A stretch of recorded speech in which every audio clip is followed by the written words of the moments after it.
देश और प्रदेश में पूर्व मुख्यमंत्री दिग्विजय के क्लब हाउस में धारा 370 पर चैट करना क्या कांग्रेस को एक बार फिर मुश्किल में डाल रहा है? जी हाँ, लगता तो यही है, क्योंकि चैट वायरल होने के बाद बीजेपी जिस तरह से हमला बोल रही है वो तो यही इशारा कर रहा है। कांग्रेस के नेता दिग्विजय कहते हैं कि धारा 370 हटाने पर पुनर्विचार किया जाएगा। क्या पुनर्विचार करेगी कांग्रेस? क्या फिर से धारा 370 थोप के अलगाववाद को हवा देगी,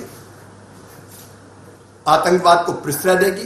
कांग्रेस का हाथ पाकिस्तान के साथ। ये कांग्रेस की पाकिस्तानी मानसिकता है। जो पाकिस्तान कहता है वही कांग्रेस कहती है। सोनिया जी जवाब दो, देश आपसे जवाब चाहता है। मेरा ये कहना है, इसके बारे में मैंने तो कहा कि एनआईए जांच कराए। ये देश की एकता और अखंडता का सवाल है। उन्होंने देश के पाकिस्तानी पत्रकार को जोड़कर उसके साथ इस प्रकार का वार्तालाप करना यानी भारत विरोधी षड्यंत्र है दिग्विजय सिंह का ये। इसलिए इसके बारे में एनआईए को इनकी सारी गतिविधियों पर, इनके कॉल रिकॉर्ड्स पर पाकिस्तान से और इस प्रकार के लोगों से क्या संबंध है दिग्विजय सिंह का? दिग्विजय सिंह भारत की एकता और अखंडता पर चोट करने का काम कर रहे हैं। करो दिग्विजय सिंह, तुम कहते हो कि 370 फिर से लागू करोगे। पाकिस्तान के पत्रकारों के साथ मिलकर क्लब हाउस में ये विचार दिग्विजय सिंह व्यक्त कर रहे हैं। अरे आपके पुरखे भी आ जाए, कांग्रेस के पुरखे भी आ जाए, तो अब धारा 370 कश्मीर में लागू नहीं होगी। दिग्विजय सिंह पगला गए। पगलाए हुए तो पहले से ही थे, पर दिग्विजय सिंह जी को यह समझ लेना चाहिए कि एक दिग्विजय सिंह नहीं, 100 बार दिग्विजय सिंह पैदा हो जाएं, 100 दिग्विजय सिंह पैदा हो जाएं, और एक बार नहीं 100 बार कांग्रेस मरे और जन्म ले ले, किसी की माई के लाल ने दूध नहीं पिलाया कि वो भारत में अब कश्मीर में 370 लागू कर दे। और पूरी कांग्रेस को हिंदुस्तान से हाथ जोड़कर माफी मांगनी चाहिए कि हाँ, हमसे भूल हो गई। बीजेपी के हमलावर होने के बाद पूर्व मुख्यमंत्री दिग्विजय ने ट्वीट कर बीजेपी को अनपढ़ की जमात बता दिया है। इस मुद्दे पर कांग्रेस के राष्ट्रीय नेताओं की चुप्पी है, लेकिन प्रदेश कांग्रेस के प्रवक्ता ने इस पर सफाई दी है। देखिए, भारतीय जनता पार्टी जनता का भरोसा खो चुकी है, इसीलिए वो हताश है, निराश है। तभी आज भाजपा दिग्विजय सिंह जी के बयान का गलत मतलब के साथ प्रचार कर रही है। ये सबसे बड़ा प्रमाण है इस बात का। दिग्विजय सिंह जी का बयान अंग्रेजी में है, शायद भाजपा के बहुत से मित्रों को सही से समझ में नहीं आया है, इसीलिए वो भ्रम फैला रहे हैं। दिग्विजय सिंह जी ने अपने बयान में कहीं नहीं कहा है कि वो 370 को दोबारा लागू करवाएंगे। ये बात बिल्कुल झूठ है। दिग्विजय सिंह जी ने कोई पाकिस्तानी प्लेटफॉर्म पर यह बात नहीं कही, बल्कि भारतीय प्लेटफॉर्म पर भारतीय लोगों द्वारा आयोजित एक प्रोग्राम में कही। पूर्व मुख्यमंत्री दिग्विजय सिंह हमेशा अपने बयानों से कांग्रेस की मुश्किलें बढ़ाते रहे हैं। हालांकि वो कभी अपने बयानों से पीछे हटे भी नहीं है। लेकिन ऐसे दौर में जब विपक्ष कोविड महामारी के बाद से हमलावर था, अब दिग्गी की चैट से कांग्रेस बैकफुट पर है। Bureau report, IND 24।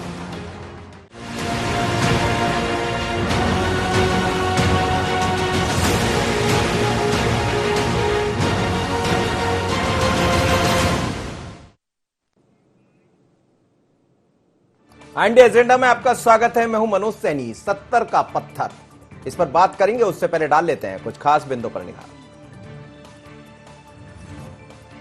कोविड के बाद विपक्ष के निशाने पर रही बीजेपी को क्या मिल गया बड़ा मुद्दा?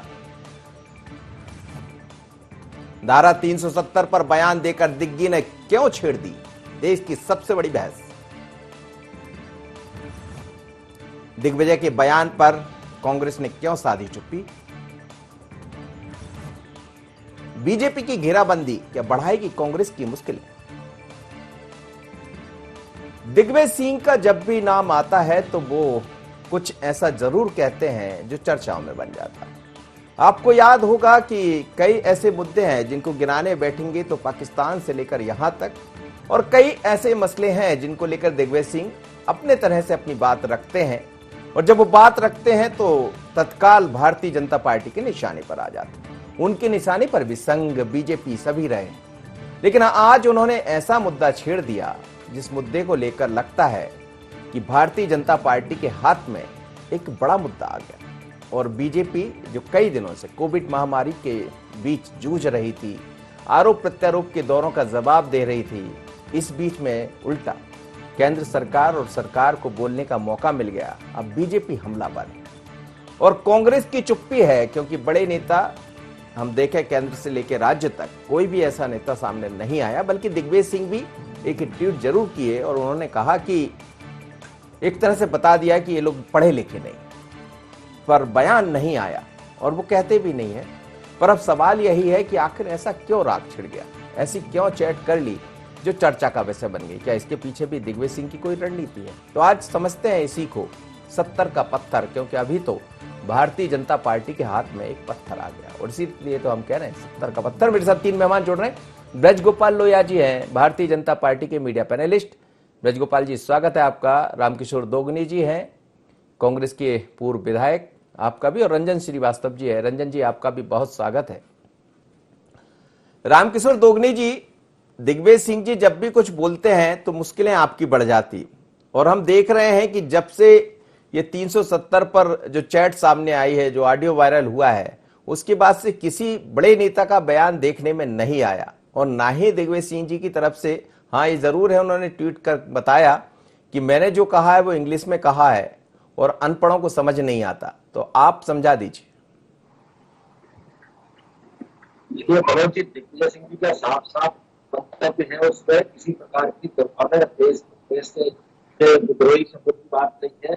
ये कुछ भी बातें किए जा रहे हैं कि हम इससे जांच करा लो, उससे जांच करा लो। अरे भाई, तुम में ताकत है तो जांच कराओ ना। दोनों जगह तुम्हारी सरकार है, केंद्र में भी है और स्टेट में भी सरकार है, जांच ये सब चीजें कराइए, कोई दिक्कत नहीं है, डरने वाली कोई बात नहीं है। उनका बयान का मकसद सीधा सीधा नॉर्मल मकसद है, वो कोई बड़ा भारी मकसद जो स्पष्ट दिख रहा है। इसमें ये जो जिस तरीके से इन लोगों ने जनता की राय ले ली, विधानसभा में पास नहीं कराया, इस तरह की चीजें बहुत सारी हुई है उसमें, इसको ठीक करना चाहिए था, वो नहीं की है। आप अपनी नहीं देख रहे हैं, इन्होंने मुद्दा देख लिया। जैसे आपने बोला 70 का पत्थर फेंक दिया इन्होंने, क्योंकि इनके ऊपर पत्थर पड़ रहे हैं, जनता पत्थर मार रही है इनको। कोरोना में आपने क्या किया, जनता को ऑक्सीजन नहीं मिली, ऑक्सीजन के वगैरह शांत हो गए लोग। अब जो डेथ हुई है उनको मुआवजा नहीं मिल रहा, मुआवजा डिक्लेयर कर दिया। तो इस तरह से इनके ऊपर पत्थर पड़ रहे हैं, तो उससे बचने के लिए उन्होंने दिग्विजय जी के ऊपर नहीं, लेकिन जो पत्थर अभी पड़ने वाला है, पड़ने लगा भारतीय जनता पार्टी की तरफ से, उसका क्या जवाब है आपके पास? आखिर क्या आपको लगता है कि 370 पर फिर से विचार होना चाहिए? 370 पर विचार के संबंध में कुछ नहीं लिखा है ना, कोई बोला है उन्होंने सिर्फ ये बोला है कि जो 370 का जैसे देखे ना, उसमें की जो संवैधानिक तरीके से उसको नहीं लागू किया गया था, बस इतना सा शब्द है, बाकी कुछ भी नहीं है उसमें। इसमें इन्होंने जबरदस्ती उसको अफवाह बना लिया और पब्लिक में उछाल रहे हैं, परेशान कर रहे हैं लोगों को, ध्यान भटकाने के लिए इस तरह का मुद्दा उठाया इन्होंने। भाजपा के लोग हमेशा यही करते हैं। आपने ऑडियो सुना है? आपने ऑडियो सुना है? सुना है ऑडियो। क्या है उसमें? उसमें कोई बड़ा मंतव्य ऐसा नहीं है कि उन्होंने कह दिया 370 हटा देंगे या चेंज कर देंगे, हमारी सरकार आएगी तो पुनर्विचार करेंगे। पुनर्विचार का मतलब क्या होता है? पुनर्विचार का मतलब हटा देना हो जाता है क्या? नहीं, पुनर्विचार का मतलब क्या होता है आप बता दीजिए। उनका पुनर्विचार का मतलब ये होता है कि उसमें संशोधन विचार करेंगे, विचार करेंगे। पुनर्विचार का मतलब विचार करेंगे, फिर विचार का मतलब यही है कि आप उससे संतुष्ट नहीं है। आप मनोज जी, आप बताइए मुझे, क्या मुख्यमंत्रियों को बंद कर देना चाहिए क्या? नजर बंद कर देना चाहिए क्या? जेल में डाल देना चाहिए क्या? ऐसे हटाएंगे क्या आप? देश ऐसा चलाएंगे क्या आप वहाँ के लोगों की बात नहीं सुनेंगे क्या? कश्मीर के लोगों की बात सुनी क्या इन लोगों ने? विधानसभा में पास कराया क्या इन्होंने? तो असंवैधानिक काम किया, उसके बारे में उन्होंने बोला संवैधानिक काम करे ना, विधानसभा में पास कराते ना, पास करा के आप करते ना।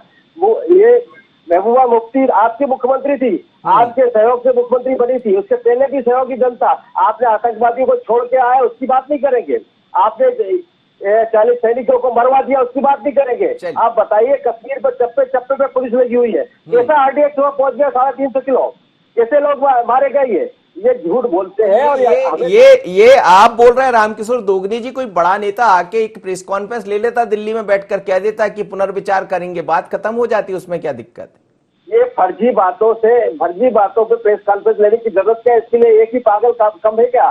कौन है वो पागल? पात्रा जी लेते तो है प्रेस कॉन्फ्रेंस, आपने देखा है, पागल होने से चिल्लाते हैं। अब भाई बात को पढ़ो, वो चिल्लाने शुरू हो गया कि वो तो ये हो गया देशद्रोही का। मैं जवाब ले लेता हूं। ब्रजगोपाल जी वो कह रहे हैं कि आप लोग पढ़े लिखे नहीं है। अब वो किससे कह रहे हैं मुझे नहीं पता, लेकिन उन्होंने ट्वीट किया उसके मुताबिक, तो क्योंकि आप ही लोग ने इस मुद्दे को उठाया और आप लोग से ही कह रहे होंगे, तो कैसे अनपढ़ है? आप समझ पा रहे हैं, पढ़ लिख पाए इसको कि नहीं? नहीं, देखिए, बिल्कुल ठीक कह रहे हैं वो।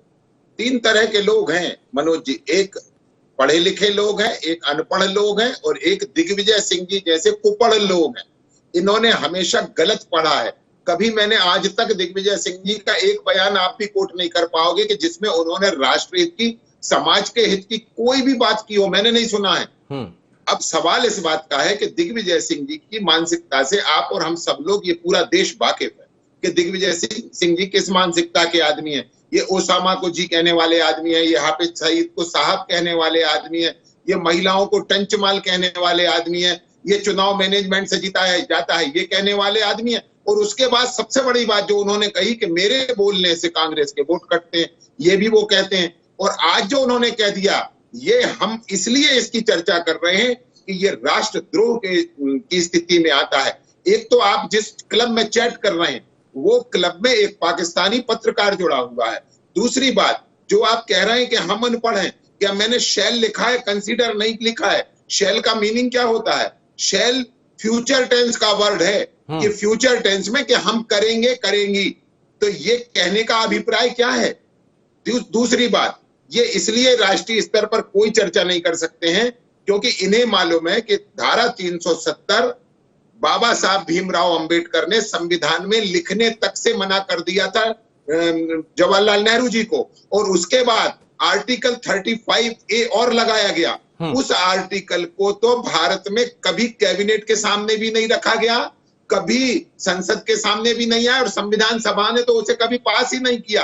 अब सवाल इस बात का है कि ये कैसे जोड़ दिया गया? एक पर्ची पर जोड़ दिया गया कानून, जिसको बहुत समय तक संविधान की पुस्तकों में नहीं छापा गया।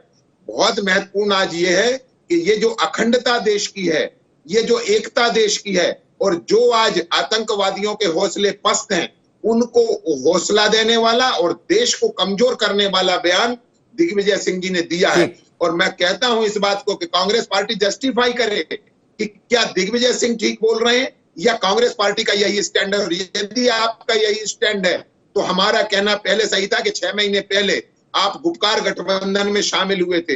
ये गुपकार गठबंधन कौन सा था जम्मू कश्मीर में?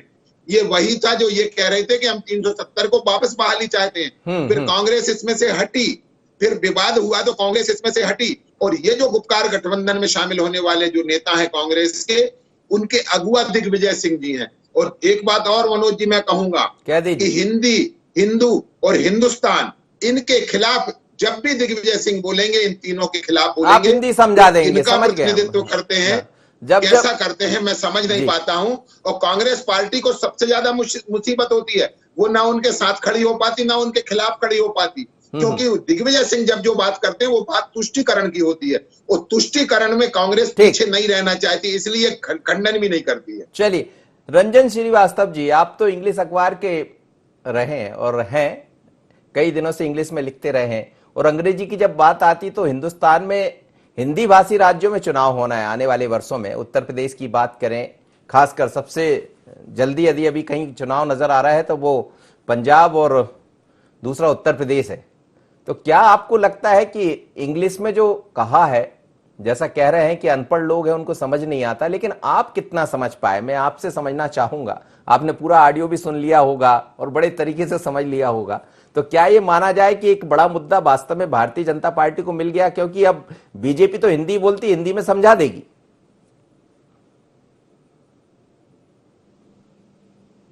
पहली बात तो है कि यह जो बयान था ये फरवरी का था। एक क्लब हाउस ऐप है जिसमें ऑडियो के थ्रू कन्वर्सेशन होता है। उसमें पाकिस्तानी जर्नलिस्ट हैं साबेश जिलानी, वो भी जर्मनी में सेटल्ड हैं। उन्होंने क्वेश्चन पूछा कि कोरोना को लेकर के बीजेपी गवर्नमेंट फेल हो गई है, उनका इशारा मोदी तरफ था। और अगर मोदी जाते हैं, उन्होंने मोदी का नाम लिया, प्रधानमंत्री का, अगर जाते हैं तो कांग्रेस अगर आती है तो कश्मीर पे क्या स्टैंड होगा। उसमें जो खैर लंबा बयान है, तो बहुत लंबा नहीं, उसमें उन्होंने डेमोक्रेसी की बात की दिग्विजय सिंह जी ने, इंसानियत की बात की तो मिसिंग था, फिर कश्मीरियत की बात की। लेकिन जो मेन बयान जिसपे कंट्रोवर्सी हुई है उसमें उन्होंने कहा कि Congress would have to have और रीलुक एट आर्टिकल 370। सर्टेनली उनका Congress would have certainly word use किया वो क्लियरली, तो उसमें कंसीडर वर्ड नहीं आया है, नंबर 1। लेकिन ये भी फैक्ट सेल भी नहीं है, दोनों चीज है। लेकिन certainly word Congress would have certainly, जो सर्टेनली वर्ड यूज किया है उससे पूरा मीनिंग बदल गया। वो कांग्रेस करेगी ही करेगी अगर सत्ता में आती है, नंबर 1। नंबर 2, इस बयान के मायने क्या है? देखिए, पूरे देश का बच्चा बच्चा जानता है कि कश्मीर का इशू बड़ा सेंसिटिव है, खासकर 370। तो कांग्रेस में जो वर्कर है, जो लीडर है, उनको नहीं पता होगा तो मैं नहीं मान सकता। जो आपने बात कही, चुनाव आने वाले हैं, जब भी कोई स्टेटमेंट आता है किसी लीडर का, उसका टाइम बहुत इंपॉर्टेंट होता है, ओकेजन बहुत इंपॉर्टेंट होता है, और फिर कब और कहाँ कहा गया है। ठीक है, तो ऐसा नहीं कि पाकिस्तानी जर्नलिस्ट जुड़ गया वो क्लब में, इससे कोई क्राइम हो गया हो, लेकिन जो उन्होंने वर्ड बोला खासकर वो इंपॉर्टेंट है। लेकिन यूपी चुनाव के पहले आया है। आपका जो दूसरा क्वेश्चन था कि क्या ये बीजेपी को बड़ा मुद्दा मिल गया है, सर्टेनली बीजेपी अभी डिफेंसिव चल रही थी। जैसे कोरोना को दोगुने साहब बोल रहे थे, कोरोना को लेकर पार्टी बहुत डिफेंसिव थी, बहुत एक नाराजगी चल रही है, रिजनमेंट चल रहा है गवर्नमेंट। अभी प्राइस राइज बहुत बड़ा मुद्दा बन गया है, चाहे पेट्रोल का हो, डीजल का हो, तो गवर्नमेंट डिफेंसिव। ऐसे में अगर कोई ऐसा बयान आता है, जाहिर है बीजेपी को, जो पत्थर वाली बात कही है, बीजेपी को पत्थर मिल गया है, वो उसे उछाल लेगा। कोई पार्टी करती, देखिए अगर कांग्रेस जिनकी जगह पे होती, बीजेपी जगह पे, वो भी पत्थर उछालती। अब पत्थर का जवाब देना मुश्किल पड़ रहा है, क्योंकि उसको डिफेंड करना मुश्किल है। कांग्रेस को क्लियर करना पड़ेगा, कांग्रेस कर नहीं पा रही है कि वाकई अगर कांग्रेस पावर में आती है तो क्या 370 को रिलुक करेगी, नहीं करेगी, ये मेन मुद्दा है। लेकिन मैं आपसे ये भी समझना चाह रहा था रंजन जी कि ये 2 लफ्ज तो उसमें दिखाई नहीं दे रहा है जिसका आप जिक्र कर रहे हैं, और फिर ये कहां से आ गए? आखिर दिग्विजय सिंह क्या सफाई देना चाह रहे हैं? इसका भाव में कंसिडर नहीं आ रहा है। ये हो रहा कि जब कांग्रेस आएगी तो उसको रिलुक करेगी। जी जी, ठीक है। रामकिशोर दोगने जी, अब आप बताइए, बात बहुत क्लियर है, चूंकि हिंदी और इंग्लिश की बात हो रही थी, तो रंजन श्रीवास्तव जी तो बड़े पत्रकार है, इंग्लिश अखबार के पत्रकार है, उन्होंने सब समझा दिया। लेकिन ये तो साफ नजर आ रहा है कि वो जो कह गए हैं, अब उसकी भरपाई कर पाना आप लोग के लिए अभी हाल में तो मुश्किल है, जवाब तो देना पड़ेगा। देखिए सैनी जी, मेन मुद्दा वो नहीं है। मेन मुद्दा आज का कोरोना से लोग परेशान हैं, सरकार वो पूरी बैकफुट पे आ गई है, और ये सब चीजों से बचने के लिए इस तरह के मुद्दे ये लेके आ रहे हैं और उछाल रहे हैं। आपने देखा अभी गडकरी जी ने एक बार बीच में निकल गया था कि ऑक्सीजन की कमी से बहुत सारे लोग मर गए। अब मंत्री होते हुए बयान दिया, कांग्रेस में तो कोई पकड़ा नहीं है, ना इस तरह की डिबेट कर रहे हैं। ये छोटी छोटी बातों को जबरदस्ती पकड़ते हैं और उछाल रहे हैं, इसके अलावा कुछ भी नहीं है। इसे आप क्या मानते हैं? इसे कांग्रेस की कमजोरी मानते हैं या कांग्रेस का बड़प्पन मानते हैं? नहीं, कांग्रेस कमजोरी ने कोई बड़प्पन, इससे बड़प्पन की बात भी नहीं है, कमजोरी की बात है। हमारे दिग्विजय सिंह जी कद्दावर नेता है, बड़े नेता है, मुख्यमंत्री रहे, सोच समझ के बोल रहे हैं। और दूसरी चीज ये है कि वो अगर कभी ज्यादा तकलीफ इनको भाजपा के लोगों को है तो उनसे डिबेट कर ले, बैठ जा रहे, उनको बुला ले, किसी जगह पर डिबेट कर ले, वो आने को तैयार है, डिबेट करे ना, उनसे बात करे ना। ये अब जबरदस्ती सब बयान दे रहे हैं, पूरे के पूरे नेता लग गए बयान देने के लिए। भाई पूरे नेताओं को लगने की क्या जरूरत है? आप अपनी व्यवस्था देखो, लोगों को रोजगार दीजिए, लोगों के काम कीजिए, अस्पतालों को सुधारिए, ऑक्सीजन की जो समस्या है उसको खत्म कीजिए। आगे तीसरी वेव फिर आने वाली है। कांग्रेस में चुनाव से ठीक पहले कहीं के कोई भी चुनाव हो, क्यों आपके नेता ऐसी गड़बड़ कर देते?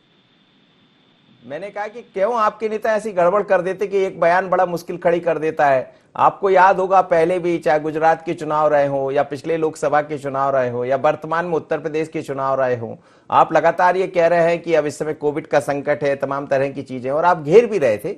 लेकिन क्यों ऐसे बयान ऐसे दौर में सामने आ जाते हैं?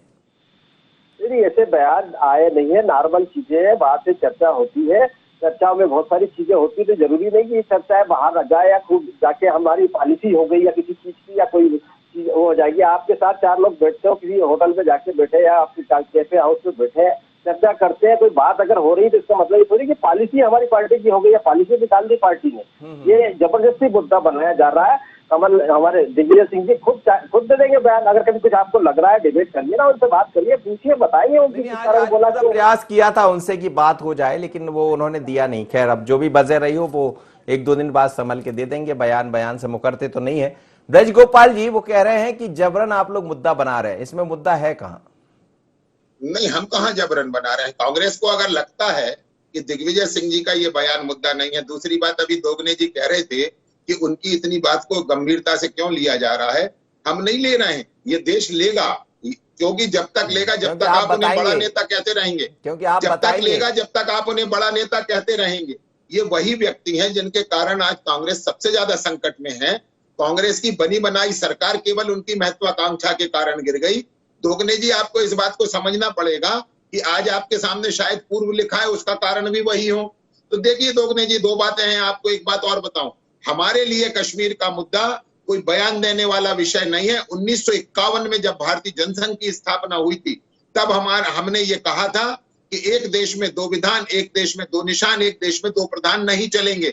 और दोगने जी, मैं आपको एक और बता दूं, ये जो दिग्विजय सिंह जी का फेस है, इसको भी कांग्रेस उपयोग करती आई है, इसको भी ध्यान रखिए। ये तुष्टीकरण का फेस है, और ये जो फेस है, ये हमेशा इस तरह की ही बातें करते हैं।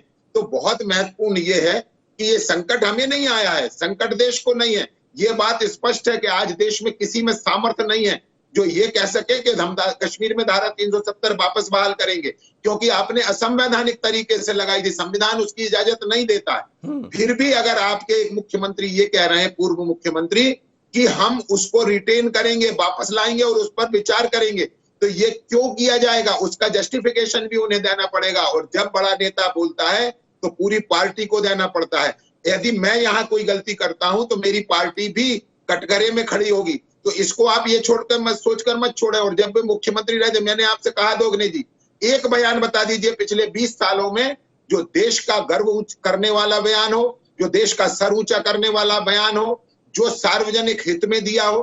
कभी ऐसा बयान दिग्विजय सिंह जी का नहीं आता। मैंने जो कहा है, उनकी 3 आदतें हैं, हिंदी, हिंदू और हिंदुस्तान। इन 3 की आलोचना करना, क्रिटिसाइज करना, ये उनका काम है। और यदि वो चैट कर रहे थे तो उसमें पाकिस्तानी पत्रकार क्यों था, इसकी भी जांच होनी चाहिए। जो आज माननीय प्रदेश अध्यक्ष जी ने कहा है कि ये एनआईए को इसकी जांच करनी चाहिए, और माननीय प्रदेश अध्यक्ष जी ने केंद्रीय गृह मंत्री जी को पत्र भी इस बारे में लिखा है कि दिग्विजय सिंह जी का बयान आपत्तिजनक है, राष्ट्रद्रोह की श्रेणी में आता है, तो ये करने वाले राष्ट्रद्रोह की श्रेणी में आता है। और आप देखिए मनोज जी, कांग्रेस राष्ट्रद्रोह किसे मानती है? कांग्रेस राष्ट्रद्रोह मानती है सचिन पायलट पर। मामला किस पर दर्ज है? सचिन पायलट पर। जो राष्ट्रीयता की बात कर रहे हैं, तो ये जो लोग हैं, ये जो लोग हैं, और ये भाजपा क्या कर रही है, और दिग्विजय सिंह जी के कुछ चाटुकार लोग, वो लोग केवल दिग्विजय सिंह जी का समर्थन कर रहे हैं, कांग्रेस पार्टी नहीं कर पा रही है। और मैं ये कहना चाहता हूँ आज कोरोना के चैनल के माध्यम से कांग्रेस पार्टी जस्टिफिकेशन दे, कमलनाथ अपना बयान दे, राहुल गांधी बयान दे, प्रियंका जी बयान दे, सोनिया जी बयान दे। 7 रेट बढ़ रहा है, डीजल पेट्रोल के रेट। मैं जवाब लूंगा जी। रंजन जी, महत्वपूर्ण ये है कि इस देश में आज राष्ट्र की चर्चा हो रही है, और जब राष्ट्र रंजन जी, तो कांग्रेस उसे गुमराह करने की कोशिश कर रही है। आप बताइए, दिग्विजय सिंह जी ने बताया था। रंजन जी से जवाब लेने दीजिए, मैं लौट रहा हूँ आपके पास, लौट रहा हूँ, अभी है वक्त है मेरे पास। रंजन जी, हिंदी, हिंदू, हिंदुस्तान, नरेंद्र मोदी जी ने अपने फार्म में भर दिया था कि यशोदा में चलिए, जिन्होंने हिंदी पढ़ी है उन्हें अनपढ़ तो कहते हैं। मत जाइए उधर, मत जाइए, हिंदी वालों को तो आप अनपढ़ कहते हैं। एक काम और मत करिए, अब जसोदा बहन पर और मत जाइए, इतना ही बहुत है जी। रंजन जी, भाई क्या गलत बोला उन्होंने? जो बोला था सही सही बोला था, जी गलत जी थोड़ी जी, बोला था। जो भी बोला प्रूफ सही बोला।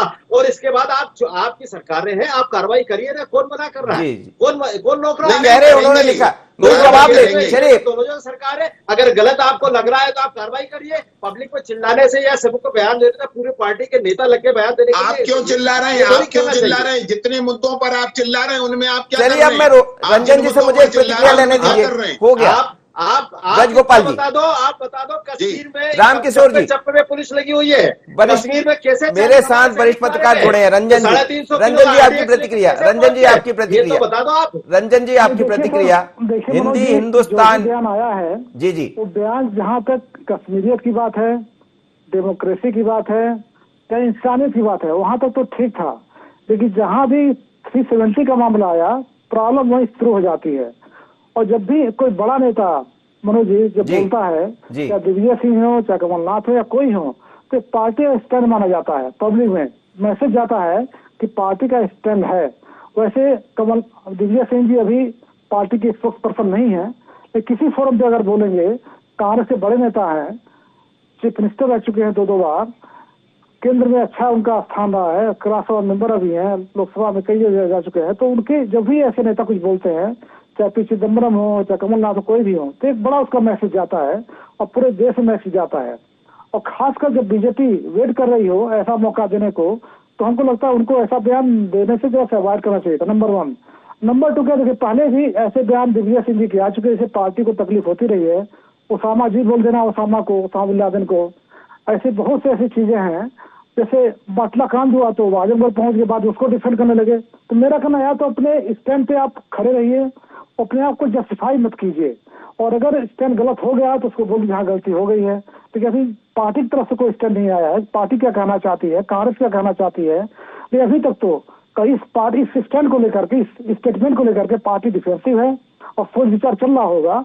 और बीजेपी अग्रेसिव, मुझे लगता नहीं बीजेपी मुद्दा छोड़ना चाहेगी, अभी काफी समय लंबा खींचेगा इस मुद्दे को लेकर के। जी चलिए, बहुत बहुत धन्यवाद आप सभी मेहमानों को मेरे साथ जुड़े। लेकिन ये बात सच है कि दिग्विजय सिंह ने बैठे बिठाए एक मुद्दा दे दिया। जैसा बताया जा रहा है, ऑडियो फरवरी माह का था, लेकिन फरवरी माह के बाद अब ये मई में कैसे, जून में कैसे बाहर आया, ये भी एक विषय हो सकता है चर्चा का। लेकिन जब क्लब हाउस में चर्चा हुई तो अब ये चर्चा देश भर में गूंज रही है। और भारतीय जनता पार्टी कहती है कि हम अंग्रेजी भले ना समझें, पर हिंदी भाषी जो है उनको समझाने में हम कामयाब हो जाएंगे कि आखिर दिग्विजय सिंह जी की मंशा क्या, और मंशा क्या है बेहतर तरीके से वो खुद समझ पा रहे होंगे। लेकिन अभी तो ऐसा लगता है कि 70 पर एक पत्थर जरूर मिल गया भारतीय जनता पार्टी को। इतना ही, मुझे दीजिए इजाजत, बने रहिए ND24।